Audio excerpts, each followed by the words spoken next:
Olá, boas-vindas ao Concurseja. Hoje o nosso papo é sobre um tema central, fundamental mesmo, os direitos políticos na nossa Constituição Federal. Vamos focar ali nos artigos 14 a 17. A ideia aqui é, desvendar como a Constituição organiza essa participação do cidadão na política. Como a gente vota, como alguém pode ser votado, como funcionam os partidos. Vamos usar a própria Constituição, claro, mas também leis importantes, tipo a lei de inelegibilidades, a lei dos partidos, e o que os especialistas e os tribunais, a jurisprudência, dizem sobre isso. Exato, é entender a base da nossa democracia mesmo, né? Como cada um de nós se encaixa nesse jogo democrático. O artigo 14 já abre dizendo algo poderoso. Todo poder emana do... Povo. É a tal da soberania popular. Soberania popular. Bonito no papel. Mas como é que isso funciona na prática, assim, no dia a dia, além do voto? Olha, a principal forma é o sufrágio universal, que é esse direito de todo mundo votar em condições de igualdade, sabe? E o voto é direto, secreto e tem o mesmo valor para todo mundo. Isso é a base.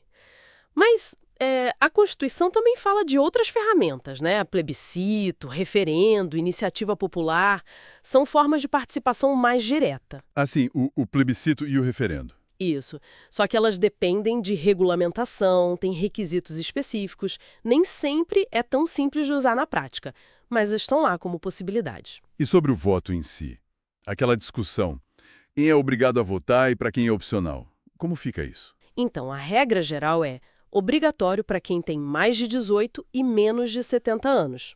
Agora, é facultativo, ou seja, opcional, para os analfabetos, para quem tem mais de 70 anos e para os jovens, entre 16 e 18 anos. Eles podem escolher. Entendi. E tem gente que não pode votar de jeito nenhum? Tem, sim. Estrangeiros não votam. E os conscritos, que são aqueles que estão prestando o serviço militar obrigatório, durante esse período, eles também não podem se alistar como eleitores, então não votam. Essa questão da obrigatoriedade sempre gera debate, né? Liberdade individual versus o dever cívico. Com certeza. Bom, falamos de votar, que é o direito político ativo.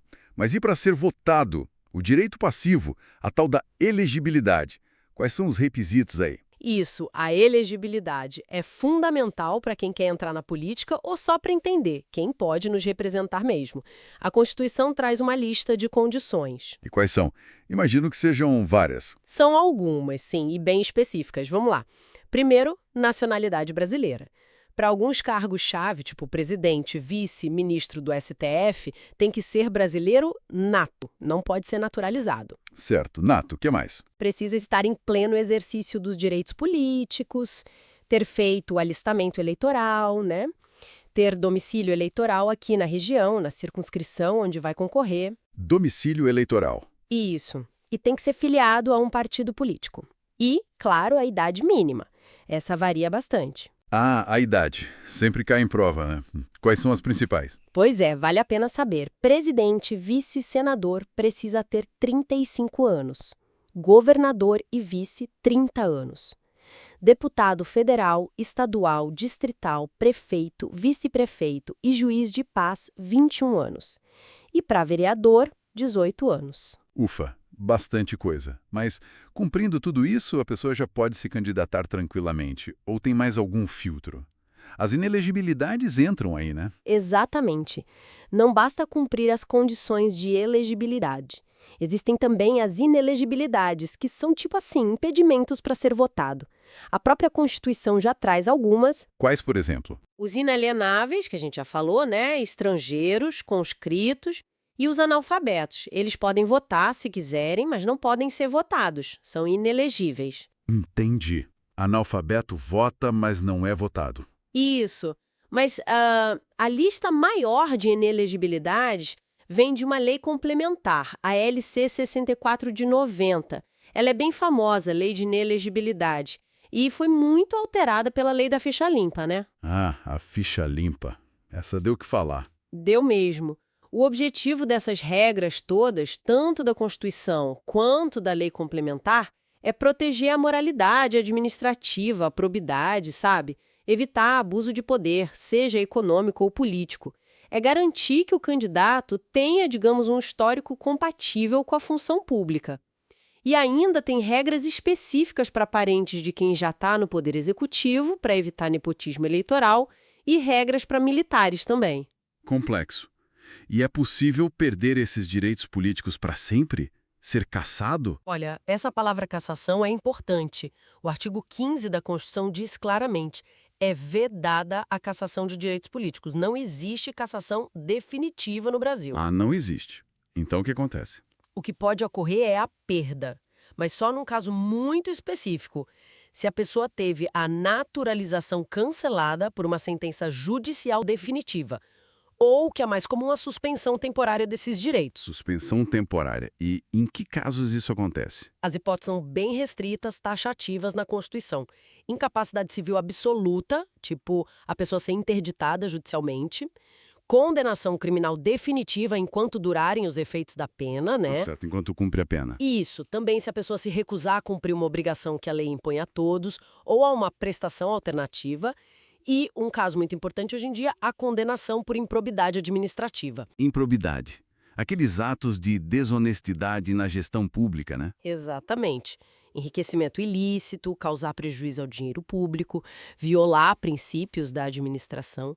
Se houver condenação por isso, nos termos lá do artigo 37, parágrafo 4º, pode haver a suspensão dos direitos políticos, mas é sempre temporário. Entendi.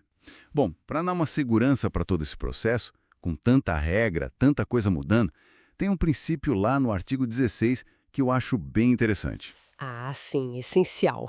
É o princípio da anterioridade da lei eleitoral, ou às vezes chamado de princípio da anualidade.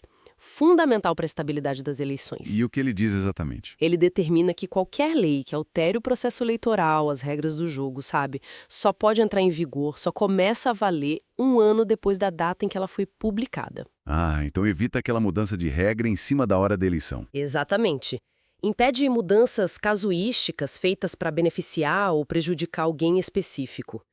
Garante que todo mundo conheça as regras com antecedência, dá previsibilidade e isonomia para o processo. É uma garantia importantíssima. Faz todo sentido. E para fechar esse bloco de artigos, temos o 17, que trata dos partidos políticos. Eles são peça-chave nisso tudo, né? Peça-chave, com certeza. O artigo 17 garante a liberdade para criar partidos, fundir com outros, incorporar, extinguir. Mas essa liberdade não é total, claro. Tem limites. Tem. Os partidos precisam respeitar a soberania nacional, o regime democrático, o pluripartidarismo, a existência de vários partidos, né? E os direitos fundamentais da pessoa humana. São limites bem claros. E a organização interna deles? Eles têm autonomia para definir a estrutura interna, organização, funcionamento, mas precisam prestar contas à justiça eleitoral. E um ponto muito importante: não podem receber recursos financeiros de entidades ou governos estrangeiros, nem ficar subordinados a eles. Certo, a questão do financiamento externo é proibida. Proibidíssima. E a filiação partidária, que a gente já mencionou lá na elegibilidade, é regulamentada por uma lei específica, a Lei dos Partidos Políticos, número 9.096 de 95. Ela detalha como funciona a filiação, a desfiliação, etc. Nossa, fica bem claro que esses artigos, do 14 ao 17, eles realmente desenham um mapa da nossa participação política, né? São as regras do jogo democrático brasileiro. Perfeito. Entender esses artigos é entender como a gente exerce a cidadania na prática, como a nossa democracia representativa e participativa funciona.